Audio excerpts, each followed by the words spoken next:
Ladies and gentlemen, welcome to the 30th annual Bob Harrison Increase event. Over the years, the Hawaii Increase event has been home to some of the world's most inspirational speakers. Now, straight from our archives, please welcome Brian Klemmer. The next 20 minutes, two ideas that I like to get across to you. That's all I do is two ideas. One is you've heard Miles, you've heard Eddie, you've heard all these different people talk, Chris Ofus, Marvelous, on limiting beliefs and belief systems. So rather than do any of that kind of stuff with you, because that's the heart of my business, is Proverbs 23:7, as a man or woman thinketh in their heart. Romans 12:2 is, right, be ye not conformed to this world, but be transformed by renewing of the mind. So then the question becomes, how the heck do you transform you? How do you renew the mind? So two things that I want to do with you is, number one, how do you discover limiting beliefs? Because I'm going to suggest it's the limiting beliefs that you don't even know that you have that are tripping you up. It's not the ones you know about. You know you have a limiting belief about trust. You know what? That's not tripping you up near as much as the belief systems you don't even know that you have. So number one thing I want you to walk away with is, how do you discover limiting beliefs that you don't even know that you have? Sounds kind of like a Zen thing, right? Don't even know you have them. How can you discover them? Tell you that in the next 20 minutes. Second thing that I want you to walk away with is, then, how do you change them? You have a limiting belief around your prosperity. You have one of the great things I love about Bob is Bob, they call him Dr. Increase, but it's not just increase about financial prosperity. It's increase with your walk with Christ. It's increase with your relationships. It's increase of every area of your life. But let's say you discover you have a limiting belief in some area. How the heck do you change it then? So those are the two things. You walk away with those. And then the original thing I was going to talk about, we may or may not get to. That's the only sales form you'll ever need. And everybody is in sales. Any of you have a negative reaction to sales? Come on, tell the truth. You have a negative reaction to sales. Come on, raise your hand, tell the truth. Right, truth will set you free. Got to tell the truth first. Right? If you have a negative reaction to sales, get over it. You are. Everybody's in sales. How many of you have ever gone on a date? You sold. You either sold them on asking you out, or you sold them on saying yes, but you sold. How many of you have ever been married? Big sale. By the way, biggest problem in most marriages, I hadn't planned on talking about this, but the biggest problem in most marriages, my perspective, and I don't claim to be an expert, but biggest problem in most marriages is the same problem as most sales. We forget to service what we sold in the first place.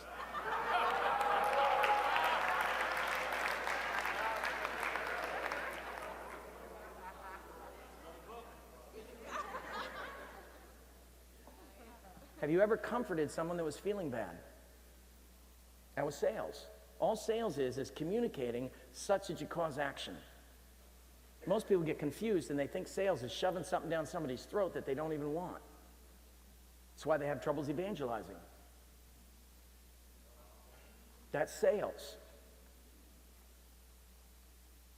So it's communicating such that you can cause action. And I'll give you a formula for doing that, whether you want to use it for evangelizing, getting your kid to do homework when they don't want to do homework, or whatever it is else that you want to sell.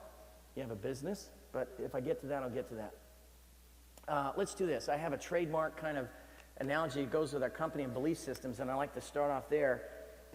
It's my California Cool sunglasses. How are these? Are these not great? And now, this is my way of talking about like what Miles was talking about with belief systems, or Chris Ofus was talking about limiting beliefs. Imagine that when I was born 55 years ago, I came out of the womb day one wearing a pair of tiny dark green sunglasses. Can you imagine that? It's ridiculous, I know. Not trying to make it more painful on the women than it already is, right? This is just right? So I come out day one with a pair of tiny. Now, here's the key thing. I've had these glasses on my whole life, all 55 years. I've never, ever had them off. I golf with them. I sleep with them. I go to work with them. I've never had them off, so I don't even know they're not part of me. Now, if I walk up to, I'll use this lady here, Suzanne, because I can read your name tag, right? So let's say I'm looking, and you may not be able to see in the back, but if I've had green glasses on my whole life, and I'm looking at Suzanne's dress, what color am I going to say her dress is? Green. Right now, let's say that Bob Harrison is very wise, which he is. He's had ups, downs, and all arounds. And let's say he's a friend, which he is, and he cares about me, so Bob tries to help me out. Bob says, hey, Brian, Suzanne's dress is really white with some flowers on it. What would I tell Bob? You're crazy. You're wrong. Any fool can see that that's green. You better go get your eyes checked, Bob. You're getting old. Now, let's say Bob gets all excited to try and convince me that it's white because he really wants to help me out. He goes, Brian, it's white! Would that change my viewpoint? How about if Bob's very persistent, which he is? Suppose he calls me up. I live in Napa Valley area. Let's say he calls me up every day from either Tulsa or Palm Springs. And he says, Brian, yeah? Remember Suzanne? Yeah. Well, address. It's white, white, white, white, white, white, white, white, white, white, white, white. Then he hangs up. Would that change my viewpoint? No, it's hopeless. It's hopeless. As long as I have these on. Now, if I discover I have something called sunglasses, I start looking for them, I bump into them, I lift them off. By the way, how long does that take to take off a pair of sunglasses? A second. In a second, you have a revelation. You have a revelation. All of a sudden, something is revealed to me, in this case, white, what I could not see seconds before, even if I wanted to. You did not need me or anyone else to motivate you. You wouldn't be here unless you're already very motivated. But what you may need is some support, some assistance, and looking for the sunglasses that are preventing you from seeing the solutions you already want. That's what we do in our entry-level seminar, is I don't try and teach people or be some guru, is our facilitators. We have one of our senior facilitators here, a gal named Diane. All we do is have people teach them how to look for their sunglasses. You have sunglasses around money, you have sunglasses around responsibility, you got sunglasses around commitment, you got sunglasses around who you think you are. That's the beliefs in your heart that create reality. So how are you going to discover beliefs? That's the sunglasses, so that you rip a hole through them and see what you currently cannot see. Two things, write these two things down. You be a detective and you look for two clues. One is behavior. I think this is on a slide somewhere, so if you want to flip through it, great. One is behavior, that's one of the clues you look for. And the other one is feelings. Everybody say feelings. Those two things, behavior and feelings. You look for those. Now watch this. Proverbs 23:7. As a man or woman thinketh in their heart, so is it. That's where your sunglasses or your beliefs are. So the way you discover the sunglasses in your heart that you don't even know that you have around money, responsibility, commitment, whatever, is you look at behavior, you look at feelings, and you work backwards and say, what thinking in my subconscious or heart, whatever you want to call it, caused that feeling of that behavior? Does that make sense? Okay, so I'm a fanatic. I've been told not to say fanatic. I'm enthusiastic about live experiential seminars. That's our seminars are very experiential. Why? Because you can't talk a person, as a lion trainer, training leaders, you cannot talk a person through their sunglasses. All you'll do is argue. I tell you, look, you can double your income this year. You'll just go, no, you don't understand. I live in a very small town, it's only 2 people. You know, maybe... You go, yeah, I want to double, but you know what? I'm just not very outgoing. If I had your personality or Bob's personality or whatever, then maybe I could do it. So the way that you rip holes through this is experience. It's the only way that you're going to change the beliefs is you have to write that word down, experience. Your only choice is, are you going to have the experience when life hands it to you, or are you going to have the experience in some seminar that's designed to create you having the experience without paying so big a price as life demands, because life demands very high prices in terms of your time, relationships, money, etc. That's the name of the game. So I thought I'd give you an experience right now. I'm not understanding the clock. So, I got it now. See, I don't have my glasses. I can go victim to not seeing the clock, and then I can talk more. No, I won't. I won't do that. I got it now. It's going backwards. So I have 14 minutes left. Is that correct? I should have checked this out ahead of time. Thanks. So let's just do an experience right now. Let's just plop. Rather than me try and teach you, which doesn't work, let me give you an experience, all right? So I need you to match up with somebody. Just kind of turn to somebody or somebody behind you or whatever. I need you to match up with somebody. And then, so you got 2 partners, right? An A and a B. You don't have to know the person. In fact, it's better if you don't know them. Pick somebody you don't know. Go get a friend. Okay, now, second thing. I need one of the 2 and only one of you to pull any size bill out of your pocket.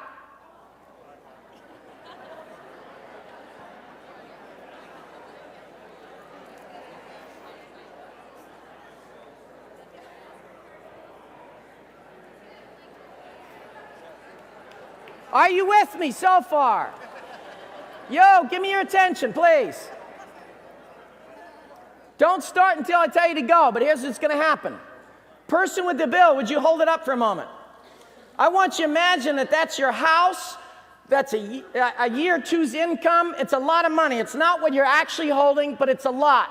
If you lose that somehow, some way, then it's like you lose your house. You lose your ability to put food on the table for your children. Tell me that wouldn't rip your heart out. So if you want to get into this, allow yourself to get emotionally involved here. It's a lot of money. You somehow, some way lose it. You fail. I'm going to grade you in a moment, pass, fail, on whether you still have that money. Pure and simple, pass, fail, whether you hold on to it or not. Hey, one of the great lessons, we could do a week on you protecting your money. All good is attacked. It's a fundamental principle. So you want to learn how to protect your money. So pretend right now it's under attack and you're about to lose it. If you lose it, you lose your house, a year's income, ability to put food on your table. Is there any person that's unclear as to your role if you have the money? Okay, person number 2. Person without the money, here's your role. Unless you get that money, and I'm not going to tell you how long you have once I say go. Could only be a minute, could be 2 minutes max. Unless you get that money, you fail. If you do not get that money, you lose your house. If you do not get that money, you cannot put food on the table. You lose your job. So if you want to get the full value of this, you got to put your heart into this and be emotionally involved. So pretend like you got a lot at stake here. If you do not get it, your kid starves. On your mark, pass or fail. On your mark, get set, go.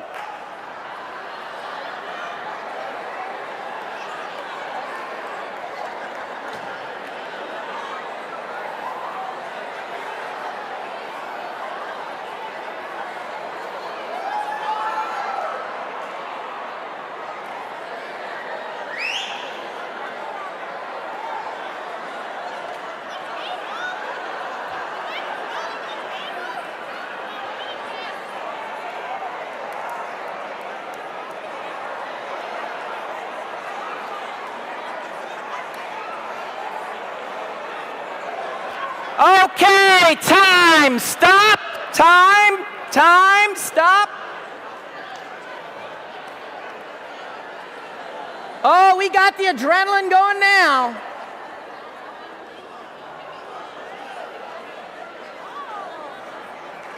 Hopefully, let me have your attention. I know you got your... I'm down to 10 minutes, so I need your attention. Hopefully there's no broken arms. If you got scratched, it's okay.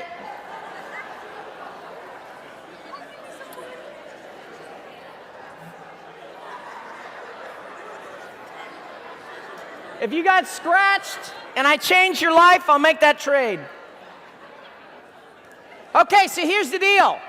We could do hours on this, and I obviously don't have time, but I'm going to ask you to have a 2-minute conversation with your partner playing detective.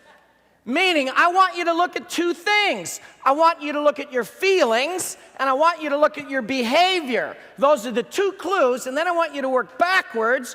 What do you learn about your subconscious? What thinking caused that feeling or that behavior? For example, some of you may have had an experience in the last minute or half a minute, whatever I gave you, where, you just couldn't get into it. You just intellectualized the whole thing. You never got emotionally involved. And then you know what? Then you start looking at the thinking that caused that. You relate that outside this room to your life, and you go, son of a gun, that's what's happening with me. Whatever it is that I want, I'm intellectualizing it. Whether it's evangelizing, bringing more people to church, whether it's growing my business, I'm intellectualizing it rather than allowing myself to get emotionally involved. And then that's the revelation you have. Or some of you went, I just really don't care about the money. Great. That's probably one of the most significant reasons why more people are not wealthier. Because they have no need for money. They got a nice house, they got a nice car. Well, the lesson there is create a need. Don't have a need of desperation where it's jammed on you. Create a need. It's a need of creation, not of desperation. Some of you, maybe you felt guilty going after the money. Great. Then no, you look at that. And then you start examining the thinking around stewardship and why you feel guilty. Because you're into his money, my money. You're not into stewardship. There's a zillion things you could learn about you right here. Obviously, you don't have time, but I'm at least going to get you started on the track. I'm going to give up 2 of my remaining 7.5 minutes for you just to begin a conversation, right? So begin a conversation, not out of guilt or just what did you discover about your thinking and your subconscious based out of the behavior and feelings. Go, I'll give you 2 minutes.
Okay, time. Let me have your attention.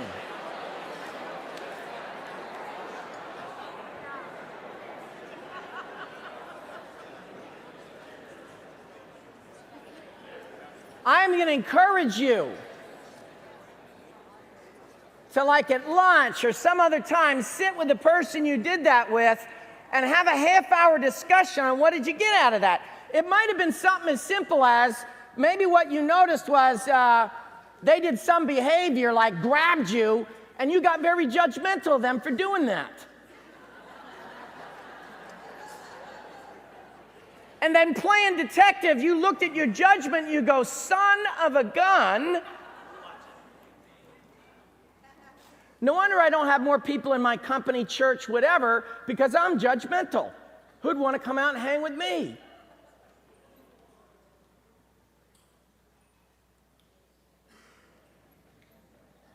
So you can learn a lot. I'm going to focus on one thing, though. Many of you did not get the money, and part of the reason why you didn't get the money is your whole conversation was around the money.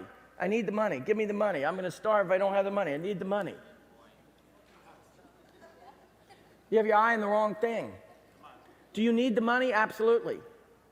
But that's not how you get the money. Luke 11:9, right? Everybody knows that one. Ask and shall be given unto you. But it's not ask for what you want, it's ask for what they want. Zig Ziglar said, I did this on stage one time right before Zig Ziglar. It was so funny. He's the king of find and eat and fill it. But see, that's the words, that's what you got in the head. Is that what you have in your heart? If what you have in the heart, see, it's easy to give, it's easy to find out what other people want when you're flush. You know what I mean by flush? In other words, you got plenty of time in your life, it's easy then to give your time to other people. When you have plenty of money, it's easy then to give your money to other people. The question is, can you still be focused on service, finding out what they need when you're knee-deep in your own needs?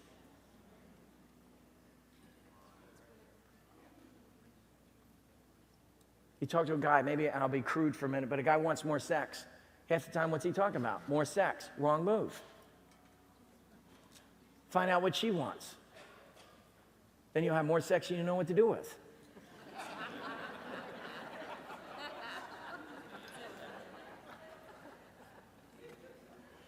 Well, stop and think about how sometimes you evangelize. You're so focused on saving them, you've never asked what it is that they want.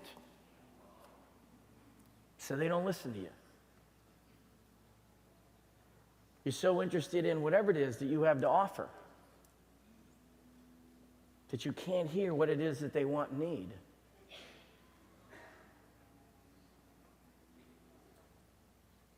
Stop and ask yourself, you've been here for 3-4 days. How many people have you asked, what is it that they want and need?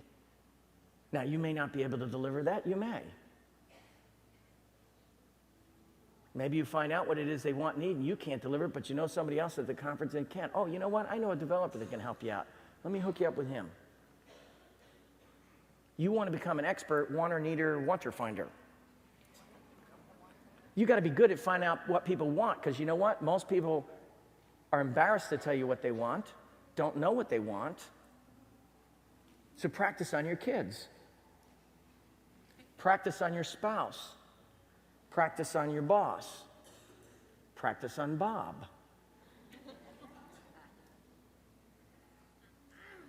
The sales formula, I don't know if you got it in that thing, it goes like this: want, problem, solution. And I got to wrap it up. Want, problem, solution.